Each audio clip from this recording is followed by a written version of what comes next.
Hello again and welcome to Physicsify. Today we are going to learn about work done as a scalar product. I hope you're ready and I hope you attempted the quiz that I gave you.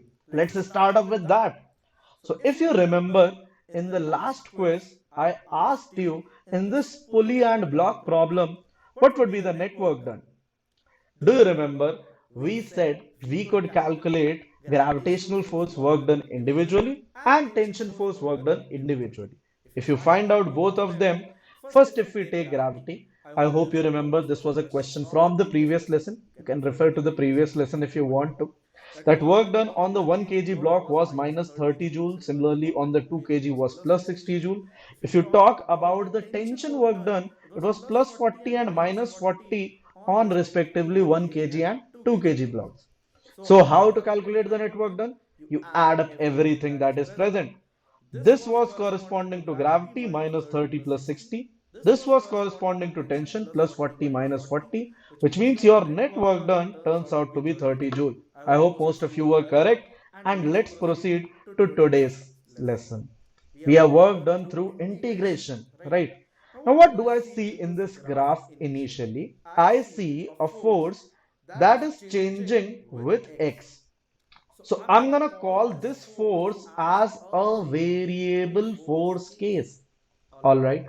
Now, how do I calculate the work done through integration? What I will say is that initially, let's consider a very small element dx, right? This dx. And let us say that this, in this case, I hope I told you this earlier, you can assume a constant force, let us say F for now. So what I'm effectively saying is that if I want to get the area of this strip, this would be length into breadth. This length is f, this breadth is dx. If I consider this almost a rectangle, length into breadth f into dx is your area of the strip. And you can say that this is the small little work done, that is dw. Next thing, we'll say that if we want the total area between these 2 points, what we can do is we can get the total work done through this total area. Let us call this W, right? So what we need to do is we need to take a lot many strips. How are we taking a lot many strips? We are taking a lot of strips and adding all those small work done to get the overall work done. You can see I have marked down this strip, right? Another strip with dx length, which is having a force F1. Another one could have a force F2. So all these small little areas, F1 dx, F2 dx, similarly F1, F2, F3, F4, how many are you going to calculate, right? How many are you going to write? You cannot write everything, but you can write everything at once. And that is writing the integral. And you can say W is integral of f dx if I take from a limit x1 to a limit x2. I can also say that this is the total area under fx curve. And again, between f1 and f2, if I say I'll get this whole of the area, this one, obviously including the green and the blue one, I'll get the total area and this would be the network done. Right. Let's proceed on and talk about what are the different types of work done we have achieved till now. So if I talk about the summary of work done, if we had a constant force, we were saying that work done is F dot S simply, which is Fs cos theta. Obviously, work is a scalar product. That is why we use the dot over here. If I talk about the variable force, you can say that now you can completely say that work done would be integral of f dot dr, where dr is the small displacement vector between the vector r1 and r2. If I would be so correct, I can put an arrows over here to denote that these are vectors, right? It can also be said as area under the fr curve. I hope that all of this is pretty fine. Let's take a solved example, an easy one to start with. You want to find the work done by the force if the force is given variable like this, right? What is given to you? you are given that this is the force, something like this. If you want to get the work done by the force, let us say we want to get it between, BW means between x equal to 0 to x equal to 4. So I will say that this should be my full area, right? This is the area of a trapezium. You can write half into the length between the parallel sides, that is 30, right? And the other thing would be sum of parallel side. This would be 2. This much is 2. And this much is 4. So half into 30 into 4 plus 2, that would turn out to be 92. Easy peasy lemon squeezy, right? Let's go to the next type of quiz. And now what we are saying is that area calculation is a little easy, right? Let's just say that we have been doing mensuration from quite some time, and the part of calculating area strikes very easy to a lot of us, but not the part where we have to deal with vectors. So how exactly are we going to deal? Let's check out one thing at a time. Easy one in this vector solving. And if you see, we are saying that this is one force from A to B. How? This is the question. A force F acts 10I plus 2j minus 3k such that it is displacing the body from a point A to a point B. Right? You have to find the work done by the force. Now, how will you calculate? You should first of all see that this force is a constant force, right? This would be a constant displacement from where you want to reach from one to another point. You have the initial position, you have the final position, you can obviously calculate the displacement. So first thing I'm writing is that my work done is F dot S, or you can say F dot R. This is basically force dot displacement. Now force vector I know, but to know the displacement vector, I know two positions. Let us say that this is R1, this is R2. So I can write R2 minus R1 in my step 2 as the displacement vector. So if you see R vector is given as R2 minus R1, obviously R1 is I plus 2j plus 0k over here. This is 2I plus 3j plus 4k over here. So R2 minus R1 would become I plus j plus 4k. And now you know R vector, now you know F vector. All you need to do is take the dot product. If you take the dot product, you'll see you get 10, 10, that is I dot I, j dot j plus 2, and minus 3 into 4 minus 12, which means your work done turns out to be 0 in this case. Some others turn out to be 0, but the point is to understand all the different steps. Let's do another question, a little tough one this time, to help you understand more. Now, if we have two forces from A to B, if you see into the question, you have a force I plus 2k, you have another force 3j plus 4k. These are again acting on a body and displacing from one point to another. You have to find the work done. Again, how do you find the work done? By both forces. Okay, you have to take both the forces. So, what will you do? What we say is, let's just say that the step one is same because the forces, if you see, are the same constant forces, right? If you want to calculate the displacement, you know the step two from the previous question. You can easily write down this step as well. That R1 is I plus 0j plus 2k and R2 is 0I plus 3j plus 3k. So you have R1 and R2 as well. If you calculate your R vector, this would easily turn out to be minus I plus 3j plus k. So now what is the point? Can I just take force 1?